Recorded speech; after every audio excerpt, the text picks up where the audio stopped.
د لوی او بخښونکي خدای په نامه درنو زده کوونکو، زه شفیق الله نورزی د هر څه له مخه خپل سلامونه او نیکې هیلې تاسو درن حضور ته وړاندې کوم. زه ستاسو د روغتیا په هیله خوښ یم چې یو ځل بیا ستاسو په چوپړ کې یم تر څو نوی لوست تاسو حضور ته وړاندې کړم. درنو زده کوونکو، خوږو لیدونکو، مخکې د دې نه چې نوی لوست تاسو حضور ته وړاندې کړم، یو ځل تیر لوست ته ورګرځو او د تیر لوست څخه یوه لنډه یادونه کوو. درنو زده کوونکو، د موږ او د تاسو د تیرې ورځې د درس عنوان و هورمونونه، همدارنګه په عصبي پیغام او په هورمون باندې مو هم خبرې وکړې. هغه پیغامونه چې د عصبي حجرو څخه لیږدول کېږي او هغه پیغامونه چې هورموني دي، د هغو په توپیرونو باندې مو هم خبرې وکړې. درنو زده کوونکو، تاسو ته مې کورنۍ دنده هم سپارلې وه. هیله من یم چې خپل کورنۍ دنده به مو سرته رسولې وي او زه باور لرم چې تاسو خپله کورنۍ دنده هره ورځ سرته رسوئ. درنو زده کوونکو، راځو نوي لوست ته. د موږ نوی لوست د دولسم ټولګي اړوند بیولوژي مضمون 30 لوست دی. د لوست عنوان دی هورمونونه څنګه کار کوي.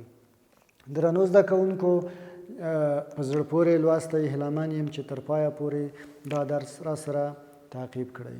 صفحه ده 58 همدارنګه 58 د تیر په شان باندې د لوست لپاره مو موخې هم ټاکلې دي. د موږ د لوست موخې دا دي چې تاسو درانه زده کوونکي باید د دې لوست په پای کې لومړی د هدف حجره وپېژنئ، دوهم د هورمونونو فیډبک درک کړئ.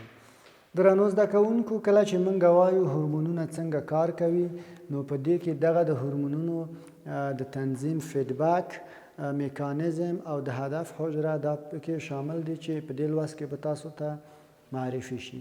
درنو زده کوونکو، کله چې هورمونونه د ځانګړو حجرو په وسیله باندې څڅول کېږي، چې هغه ځانګړې حجرې د څه په نوم باندې یادېږي، د ګلانډ یا د غدې په نوم باندې یادېږي، نو هغه هورمونونه بیا د وینې جریان ته لار پیدا کوي. د وینې د جریان د لارې یا د هغه مایع د لارې چې د حجرو په خواوشا کې شتون لري، د هدف حجرې ته ځان رسوي. یو ځل د خپل دا خبره بیا تکراروم. موږ وایو هورمونونه څنګه کار کوي. په لومړي ځل کې چې هورمونونه د ځانګړو حجرو په وسیله باندې څڅول کېږي، نو هغه د وینې جریان ته لار پیدا کوي یا هغه مایع ته څڅول کېږي چې د حجرو په خواوشا کې شتون لري، نو بیا د وینې د جریان د لارې دغه هورمونونه د هدف حجرې ته ځان رسوي. اوس راځو دې ته چې د هدف حجرې کوم ډول حجرې دي او څنګه کار کوي. نو بهتره ده چې زه د رسم په وسیله باندې دغه مفهوم تاسو درنو ته ورسوم. درنو زده کوونکو، زه دلته یوه حجره رسموم. درنو زده کوونکو، نو دا به هغه حجره وي چې تاسو ته په کتاب کې هم داسې یو انځور شته. نو دا هغه حجره ده چې د دې څخه هورمون څه کېږي، هورمون څڅول کېږي. ګرانو زده کوونکو، نو اوس که فکر وکړو چې دا څه شی دی. درنو زده کوونکو، دا هغه هورمون دی چې په دې حجرو څخه تولید او څڅول کېږي. نو تاسو ګورئ،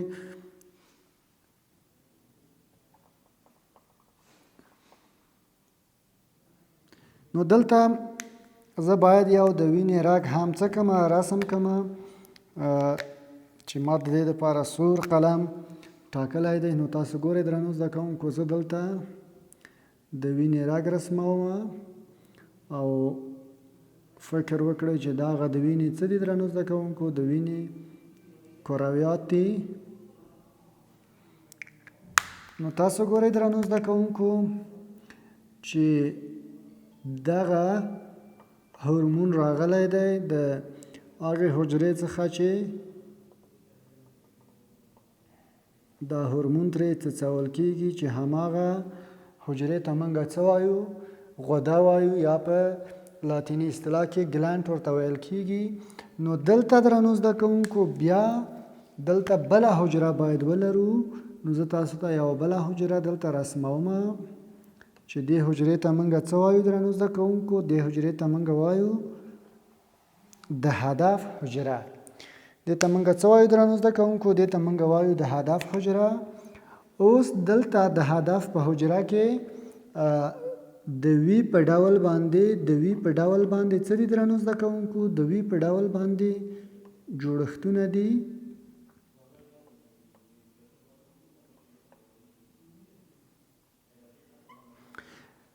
چې دغه د وی په ډول جوړښتونه چې تاسو کومه دلته ګورئ درنو زده کوونکو، نو دې ته موږ وایو د هورمون آخذې.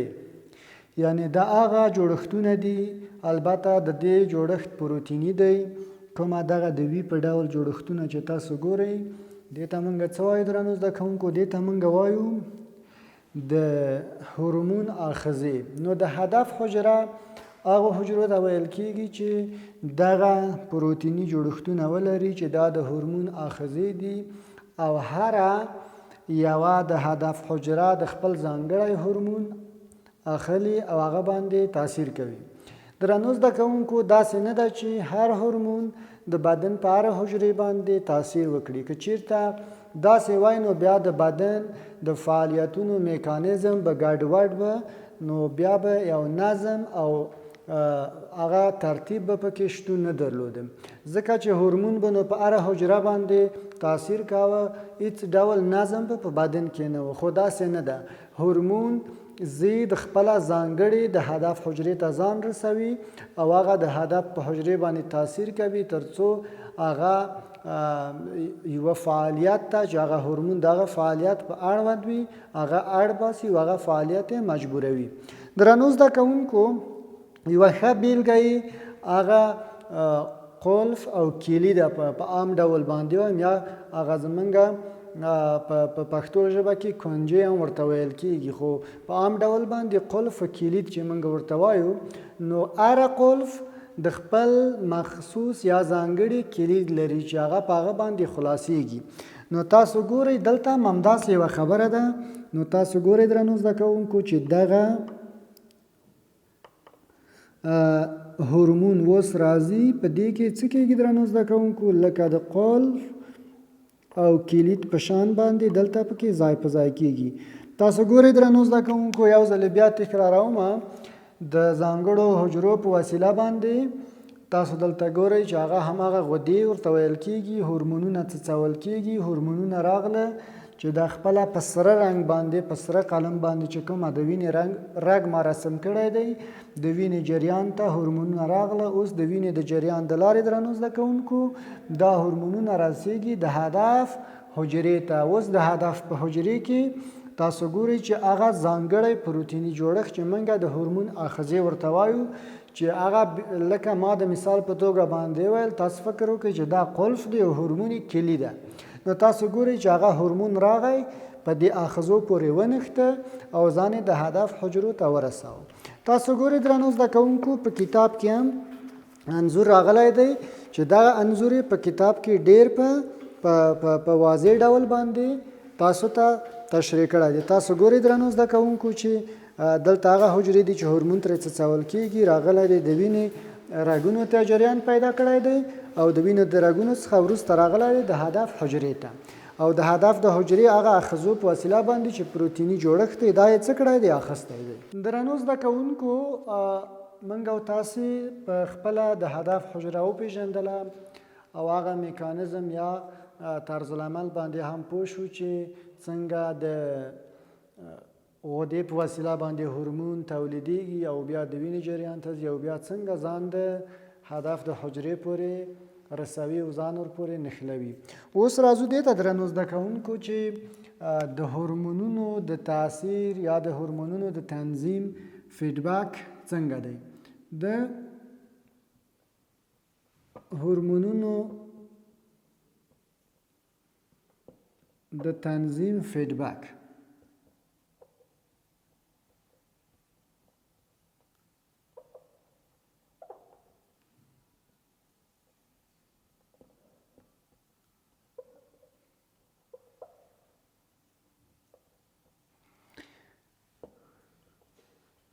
البته د هورمونونو د تنظیم د فیډبک میکانیزم.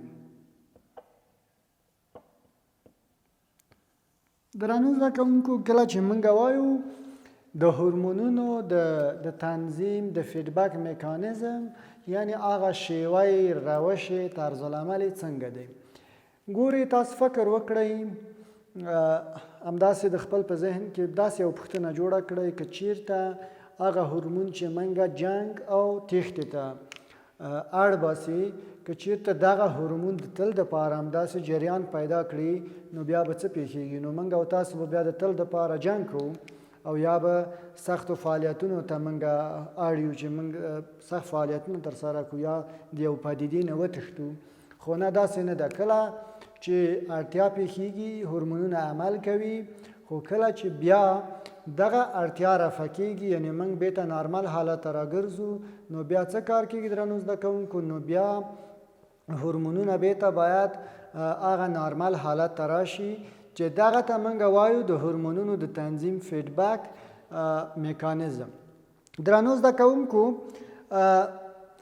په دې کې مهمه خبره کومه مسله ده؟ په دې کې مهمه خبره درنو زده کوونکو نیګیټیو فیډبک دی. څه شی دی درنو زده کوونکو؟ مهمه خبره په دې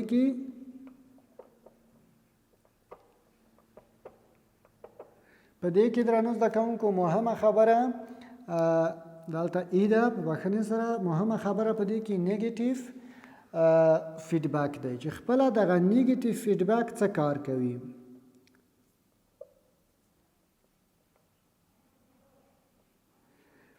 خپله نیګیټیو فیډبک درنو زده کوونکو د منفي فیډبک په نامه دی. نو خپله نیګیټیو فیډبک چې موږ ورته د منفي فیډبک وایو، نو دا په دې معنا باندې دی درنو زده کوونکو چې کله د نارمل حالت څخه د بدن سیستم راټیټېږي، نو دا څه کار کوي درنو زده کوونکو؟ بدن سیستم بیرته نارمل حالت ته وړي. خو کله چې بدن د نارمل حالت څخه درنو زده کوونکو د نارمل حالت څخه بدن څه کار کوي؟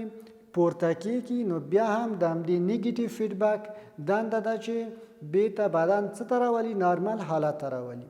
که چېرته د هغه هورمون چې موږ یې په راتلونکو لوستونو کې مطالعه کوو چې د ګروټ هورمون ورته ویل کېږي، د رشد هورمون، که چېرته دا د نارمل حالت څخه پورته ځي، نو د همدې نیګیټیو فیډبک دنده ده په همدې سیستم کې، په همدې میکانیزم کې چې دغه د ګروټ هورمون هغه نارمل حالت ته راولي. که چېرته د نارمل حالت څخه ټیټېږي، نو د همدې نیګیټیو فیډبک دنده ده چې په دې میکانیزم باندې بیرته دغه نارمل حالت ته لاړ شي. درنو زده کوونکو، یوه ښه بیلګه د یخچال هغه ترموستات دی. ترموستات د یخچال داسې دنده سرته رسوي کله چې یخچال د نارمل حالت څخه لوړېږي، یعنې کومه ډېر یعنې سړېږي، نو هغه اتوماتیک ډول باندې هغه پرزه، هغه کومه ترموستات سیستم چې پکې دی، هغه یخچال څه کوي؟ ګل کوي، تر څو هغه سوړوالی د یخچال بیرته هغه خپل حد ته راشي. خو کله چې تودوخه په یخچال کې بیا د ډیریدو په حالت کې وي، یعنی یخچال د خپل هغه نارمل حالت څخه ډیر ګرمیږي، تودوخه زیاتیږي، نو دلته بیا د ترموستات هغه سیستم یخچال بیرته روښانه کوي تر څو څه کار وشي درنو زده کوونکو؟ یخچال بیرته هغه د خپل نارمل سوړوالي ته ورسیږي. درنو زده کوونکو، په هورمونونو کې څه کار کېږي درنو زده کوونکو؟ دغه د نیګیټیو فیډبک سیستم میکانیزم داسې دی چې د یو هورمون د ترشح سطحه د بل هورمون د غلظت په وسیله باندې کنټرولوي. د دې هغه ښه بیلګه کومه هورمون دی درنو زده کوونکو؟ د تایروکسین هورمون دی. د دې نیګیټیو فیډبک د تنظیم د میکانیزم د تنظیم هغه ښه بیلګه یې ده. کومه هورمون دی درنو زده کوونکو؟ د تایروکسین هورمون دی چې د کوم هورمون په وسیله باندې؟ د تی اس اچ هورمون په وسیله باندې دا کنټرولېږي. نو کله چې دغه د تی اس اچ هورمون هغه د تایروید د غدې څخه دا هورمون ترشح کېږي، دغه ټي د څه شي نه اخیستل شوی؟ د تایروید څخه اخیستل شوی، د تایروید استیمولیټډ هورمون، یعنې دا هغه هورمون دی چې د تایروید غده څه کوي؟ تحریکوي. نو کله چې د تایروکسین د هورمون سطحه لوړېږي، نو دلته دغه د تی اس اچ هورمون عمل کوي تر څو د تایروکسین هورمون هغه ترشح ودرېږي. او کله چې درنو زده کوونکو د تایروکسین هورمون سطحه کمیږي، نو بیا څه کار کیږي درنو زده کوونکو؟ نو بیا دلته دغه تی اس اچ هورمون عمل کوي ترڅو دغه سطحه لوړه کړي په بدن کې. درنو زده کوونکو د منګه دا لوست همدلته پای ته ورسېده. مخکې د دې څخه چې تاسو سره مخه وکړم نو تاسو به ته یوه کورنۍ دنده هم سپارم، تاسو په یوه پاراګراف کې د هدف حجره معرفي کړئ. د خپل په ادبیاتو باندې مطالعه وکړئ او د خپل په ادبیاتو په خپل طرز باندې د هدف حجره په یوه پاراګراف کې معرفي کړئ او په کتابچو کې ولیکئ. درنو زده کوونکو د تاسو څخه هیلهمن یم چې خپله کورنۍ دنده سرته ورسوئ، ځکه چې د تاسو په ارزیابۍ کې شمیرل کیږي. نو موږ او تاسو د راتلونکي لوست عنوان دی د ګلوکوز د سطح تنظیم او همدارنګه د کلسیم د سطح تنظیم. د راتلونکي لوست پورې تاسو په لویه لاس سپارم. خوشحاله او سوکاله ژوند ولرئ.